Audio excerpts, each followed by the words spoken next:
Assalamualaikum warahmatullahi wabarakatuh. Bagaimana kabar kalian semua? Semoga diberi kesehatan, rezeki yang halal, serta selalu berada dalam lindungan Allah Subhanahu wa Ta'ala. Amin ya Rabbal 'Alamin. Pekerjaan yang mustahil. Baginda baru saja membaca kitab tentang kehebatan Raja Sulaiman yang mampu memerintahkan pada jin memindahkan singgasana Ratu Bilqis di dekat istananya. Baginda tiba-tiba merasa tertarik. Hatinya mulai tergelitik untuk melakukan hal yang sama.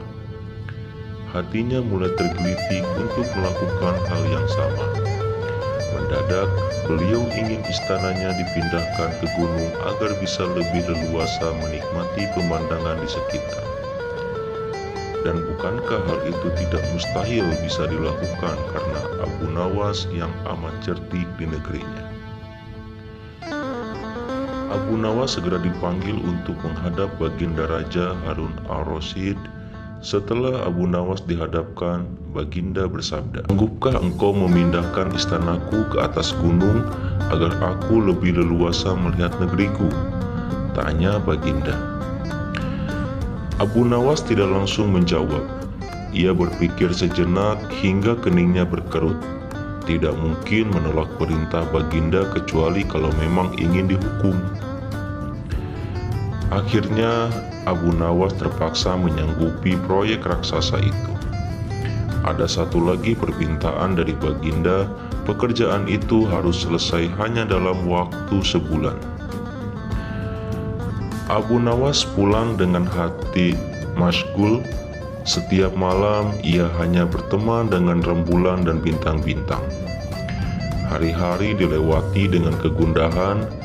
Tak ada hari yang lebih berat dalam hidup Abu Nawas kecuali hari-hari ini. Tetapi pada hari ke-9, ia tidak lagi merasa gundah gulana.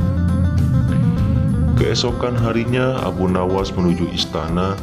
Ia menghadap Baginda untuk membahas perpindahan istana. Dengan senang hati, Baginda akan mendengarkan apa yang diinginkan Abu Nawas. "Ampun tuanku, hamba datang ke sini hanya untuk mengajukan usul untuk memperlancar pekerjaan hamba nanti," kata Abu Nawas. "Apa usul itu?"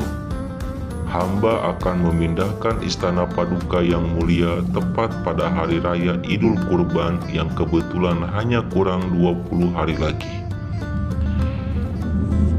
"Kalau hanya usulmu, baiklah," kata Baginda. "Satu lagi Baginda," Abu Nawas menambahkan. "Apalagi?" tanya Baginda. "Hamba mohon Baginda menyembelih 10 ekor sapi yang gemuk untuk dibagikan langsung kepada para fakir miskin," kata Abu Nawas. "Usulmu aku terima," kata Baginda menyetujui. Abu Nawas pulang dengan perasaan riang gembira. Kini tidak ada lagi yang perlu dikhawatirkan. Toh nanti bila waktunya sudah tiba, ia pasti akan dengan mudah memindahkan istana Baginda Raja. Jangankan hanya memindahkan ke puncak gunung, ke dasar samudra pun Abu Nawas sanggup. Desas-desus mulai tersebar ke seluruh pelosok negeri. Hampir semua orang harap-harap cemas. Tetapi sebagian besar rakyat merasa yakin atas kemampuan Abu Nawas, karena selama ini Abu Nawas belum pernah gagal melaksanakan tugas-tugas aneh yang dibebankan di atas pundaknya. Namun ada beberapa orang yang meragukan keberhasilan Abu Nawas kali ini. Saat-saat yang dinantikan tiba. Rakyat berbondong-bondong menuju lapangan untuk melakukan sholat hari raya Idul Kurban. Dan seusai sholat, 10 sapi sumbangan Baginda Raja disembelih lalu dimasak, kemudian segera dibagikan kepada fakir miskin. Kini giliran Abu Nawas yang harus melaksanakan tugas berat itu. Abu Nawas berjalan menuju istana diikuti oleh rakyat. Sesampai di istana, Abu Nawas bertanya kepada Baginda Raja, "Ampun tuanku yang mulia, apakah istana sudah tidak ada orangnya lagi?" "Tidak ada," jawab Baginda singkat. Kemudian Abu Nawas berjalan beberapa langkah mendekati istana. Ia berdiri sambil memandangi istana. Abu Nawas berdiri mematung seolah-olah ada yang ditunggu. Benar, Baginda Raja akhirnya tidak sabar. "Abu Nawas, mengapa engkau belum juga mengangkat istanaku?" tanya Baginda Raja. "Hamba sudah siap sejak tadi, Baginda," kata Abu Nawas. "Apa maksudmu? Engkau sudah siap sejak tadi? Kalau engkau sudah siap, lalu apa yang engkau tunggu?" tanya Baginda sambil diliputi perasaan heran. "Hamba menunggu istana paduka yang mulia diangkat oleh seluruh rakyat yang hadir untuk diletakkan di atas pundak. Setelah itu, hamba tentu akan memindahkan istana paduka yang mulia ke atas gunung sesuai dengan titah paduka." Baginda Raja Harun ar-Rasyid terpana. Beliau tidak menyangka Abu Nawas masih bisa keluar dari lubang jarum. Botol ajaib.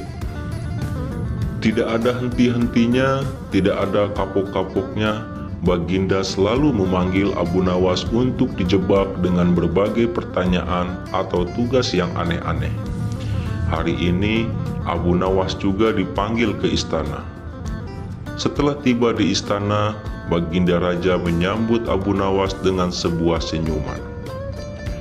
"Akhir-akhir ini, aku sering mendapat gangguan perut," kata tabib pribadiku. "Aku kena serangan angin," kata Baginda Raja memulai pembicaraan. "Ampun tuanku, apa yang bisa hamba lakukan hingga hamba dipanggil?" tanya Abu Nawas. "Aku hanya menginginkan engkau menangkap angin dan memenjarakannya," kata Baginda.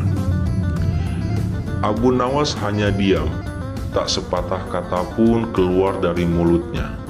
Ia tidak memikirkan bagaimana cara menangkap angin nanti, tetapi ia masih bingung bagaimana cara membuktikan bahwa yang ditangkap itu memang benar-benar angin. Karena angin tidak bisa dilihat, tidak ada benda yang lebih aneh dari angin.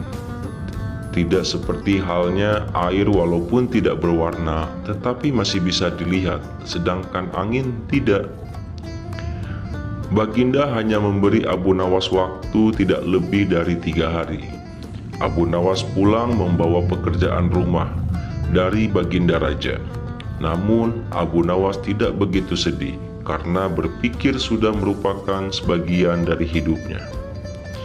Bahkan merupakan suatu kebutuhan.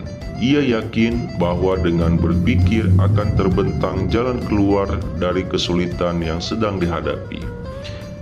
Dan dengan berpikir pula, ia yakin bisa menyumbangkan sesuatu kepada orang lain membutuhkan, terutama orang-orang miskin. Karena tidak jarang Abu Nawas menggondol sepundi penuh uang emas hadiah dari Baginda Raja atas kecerdikannya. Tetapi sudah 2 hari ini Abu Nawas belum juga mendapat akal untuk menangkap angin, apalagi memenjarakannya. Sedangkan besok adalah hari terakhir yang telah ditetapkan Baginda Raja. Abu Nawas hampir putus asa. Abu Nawas benar-benar tidak bisa tidur walau hanya sekejap. Mungkin sudah takdir. Kayaknya kali ini Abu Nawas harus menjalani hukuman karena gagal melaksanakan perintah Baginda. Ia berjalan gontai menuju istana. Di sela-sela kepasrahannya kepada takdir, ia ingat sesuatu, yaitu Aladin dan lampu wasiatnya.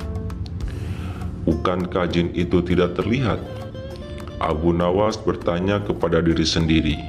Ia bercingkrak girang dan segera berlari pulang. Sesampai di rumah, ia secepat mungkin menyiapkan segala sesuatu kemudian menuju istana. Di pintu gerbang istana, Abu Nawas langsung dipersilakan masuk oleh para pengawal karena Baginda sedang menunggu kehadirannya.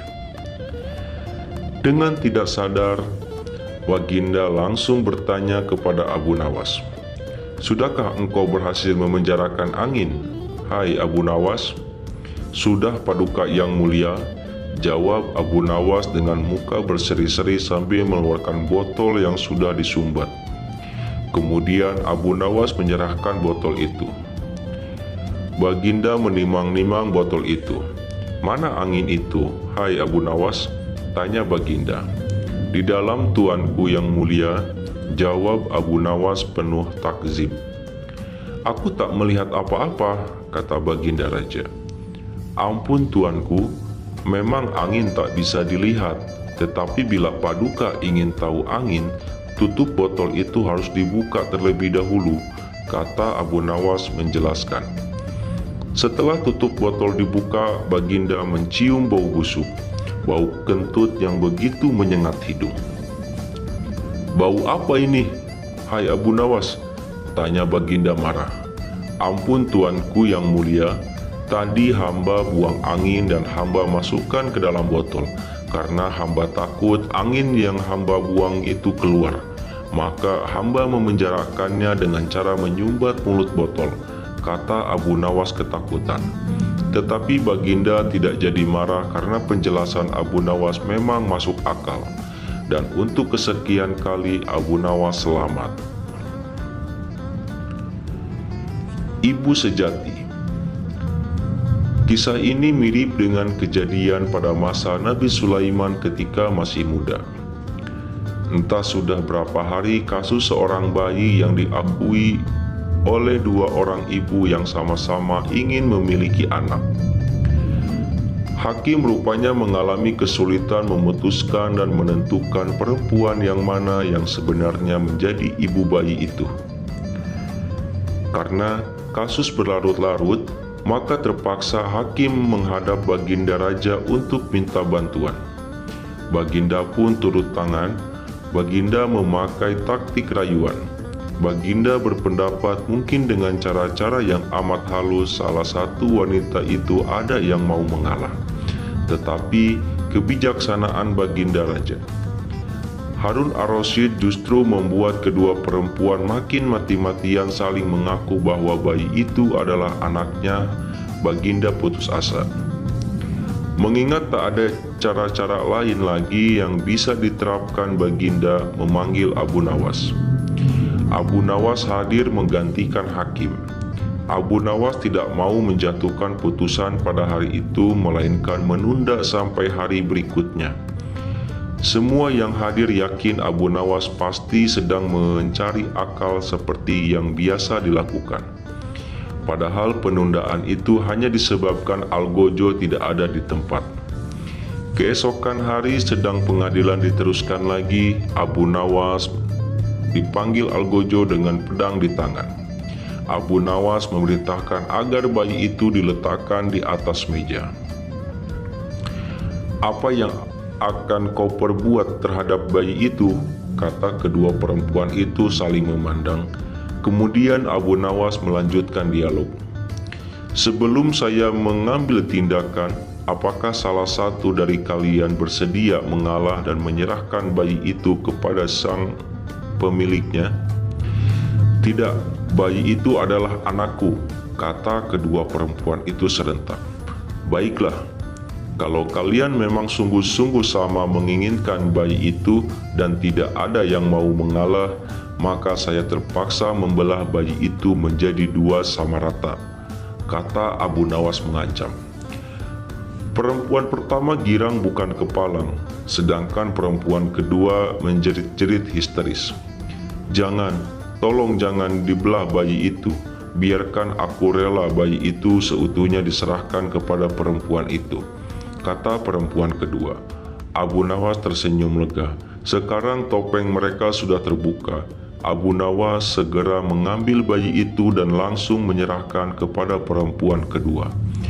Abu Nawas minta agar perempuan pertama dihukum sesuai dengan perbuatannya, karena tak ada ibu yang tega menyaksikan anaknya disembelih, apalagi di depan mata. Baginda Raja merasa puas terhadap keputusan Abu Nawas, dan sebagai rasa terima kasih Baginda menawari Abu Nawas menjadi penasehat hukum kerajaan. Tetapi Abu Nawas menolak, ia lebih senang menjadi rakyat biasa. Hadiah bagi tebakan jitu. Baginda Raja Harun ar-Rasyid kelihatan murung. Semua menterinya tidak ada yang sanggup menemukan jawaban dari dua pertanyaan Baginda. Bahkan para penasihat kerajaan pun merasa tidak mampu memberi penjelasan yang memuaskan Baginda. Padahal Baginda sendiri ingin mengetahui jawaban yang sebenarnya. Mungkin karena amat penasaran, para penasihat Baginda menyarankan agar Abu Nawas saja yang memecahkan dua teka-teki yang membingungkan itu. Tidak begitu lama Abu Nawas dihadapkan. Baginda mengatakan bahwa akhir-akhir ini ia sulit tidur karena diganggu oleh keingintahuan menyingkap dua rahasia alam. Tuanku yang mulia, sebenarnya rahasia alam yang manakah yang Paduka maksudkan? Tanya Abu Nawas ingin tahu. Aku memanggilmu untuk menemukan jawaban dari dua teka-teki yang selama ini menggoda pikiranku, kata Baginda. Bolehkah hamba mengetahui kedua teka-teki, wahai Paduka junjungan hamba? Yang pertama, di manakah sebenarnya batas jagat raya ciptaan Tuhan kita? Tanya Baginda. Di dalam pikiran, wahai Paduka yang mulia, jawab Abu Nawas tanpa sedikit pun perasaan ragu. Tuanku yang mulia, lanjut Abu Nawas, ketidakterbatasan itu ada karena adanya keterbatasan, dan keterbatasan itu ditanamkan oleh Tuhan di dalam otak manusia. Dari itu, manusia tidak akan pernah tahu di mana batas jagat raya ini. Sesuatu yang terbatas tentu tidak akan mampu mengukur sesuatu yang tidak terbatas. Baginda mulai tersenyum karena merasa puas mendengar penjelasan Abu Nawas yang masuk akal. Kemudian Baginda melanjutkan teka-teki yang kedua. Wahai Abu Nawas, manakah yang lebih banyak jumlahnya, bintang-bintang di langit ataukah ikan-ikan di laut? Ikan-ikan di laut, jawab Abu Nawas dengan tangkas. Bagaimana kau bisa langsung memutuskan begitu? Apakah engkau pernah menghitung jumlah mereka? Tanya Baginda heran. Paduka yang mulia, bukankah kita semua tahu bahwa ikan-ikan itu setiap hari ditangkap dalam jumlah besar? Namun begitu jumlah mereka tetap banyak, seolah-olah tidak pernah berkurang karena saking banyaknya. Sementara bintang-bintang itu tidak pernah rontok, jumlah mereka juga banyak, jawab Abu Nawas meyakinkan.